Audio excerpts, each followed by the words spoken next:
ignored. They ignored the recommendation of the study. And this time, when the provost was asked, what is your decision based on? There's none, because we have decided, period. Whether they do study or not, the important thing is for them to decide what to do. And after God is them. So whatever they decide is what must prevail. But let me quote someone here. It was from the Cornell Daily Sun in 2007 regarding an event. And the quote says, "First, we must respect and honor all opinions and perspectives in our marketplace of ideas, that is a university. The main currency of a university is its climate of open inquiry, mutual respect, and curiosity." Guess who? Scranton. All three denied. Yeah.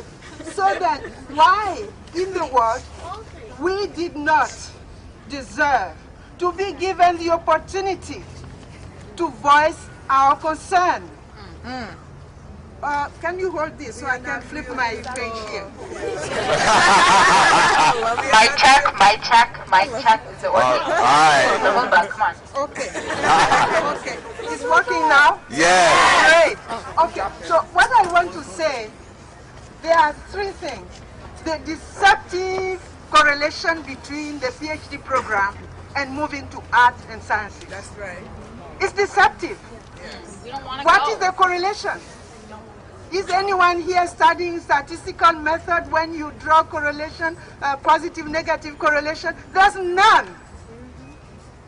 The second thing I want to say is that Africana Studies has 41 years of existence, but in terms of an institutional development, it's relatively young.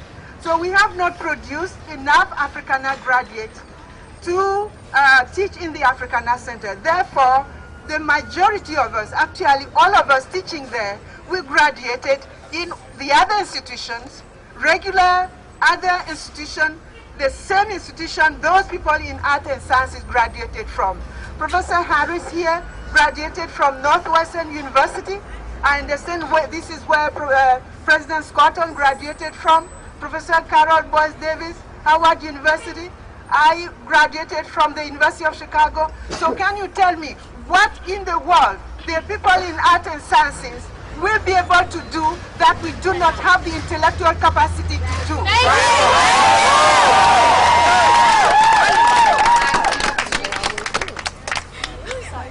Institutional racism.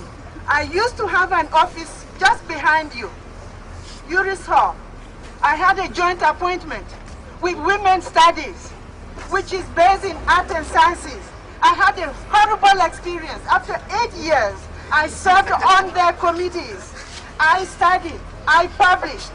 When my evaluation came, they didn't think my work that has been recognized by the World Academy of Art and Sciences, my work was not up to what they wanted.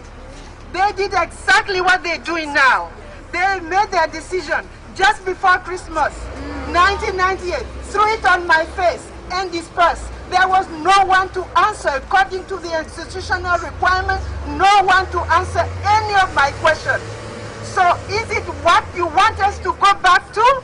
When you want to bring us to art and sciences, this is the same system that you want to institute.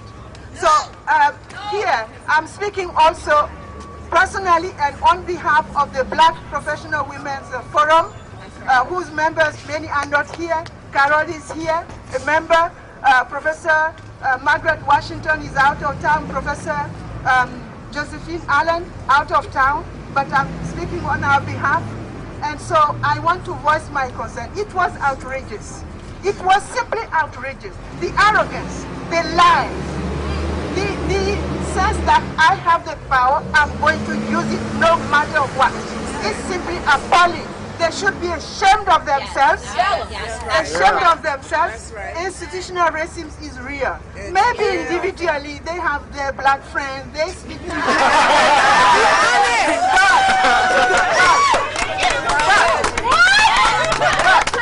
but in their official position, they are not acting like that. That's right. Therefore, we need to be resolved. You know what they are also counting on, as they do always at this time, is to think that students are so busy to get the A's. We want you to get those A's.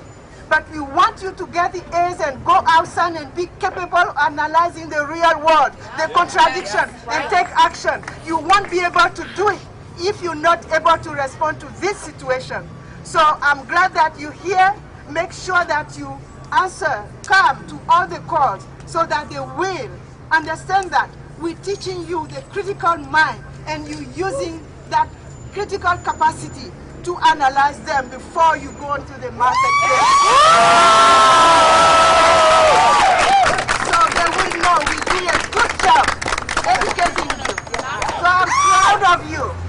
Keep on the struggle, and so we will continue. Thank you very much.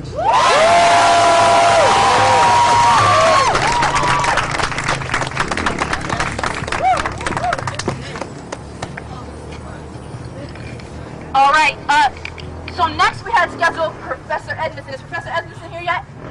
Not quite? Okay, well, we'll hold out for Professor Edmondson, but right now I want to ask somebody that you all know and love. He's been here for many, many, many, many years. Please give a warm, warm welcome to Ken Glover.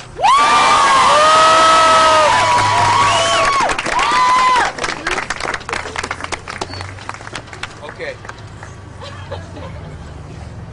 Okay, there's an alright. There's an expression where I come from. It's called when people try to play you to be a fool.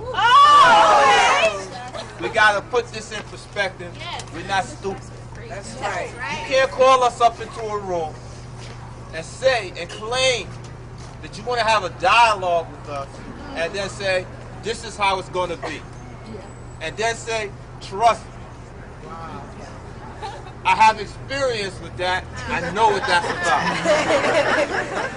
What we're dealing with is power. What we're dealing with, we're standing on land. The Native Americans trusted people. What happened? You tell me. Got taken away. All right? I want you to sit down and think. We are intelligent people. There are what? Words, action, plan, result.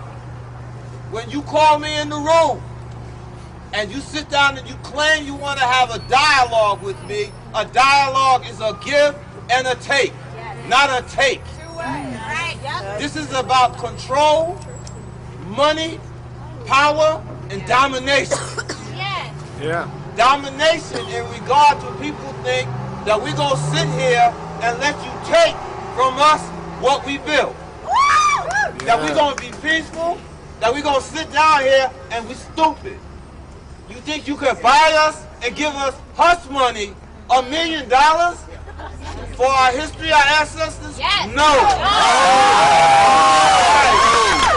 We will not take the mule or the 40 acres. You got to be concerned about the status of Ujuma, Latino Living Center, Oguego, Asian American, Native American Studies.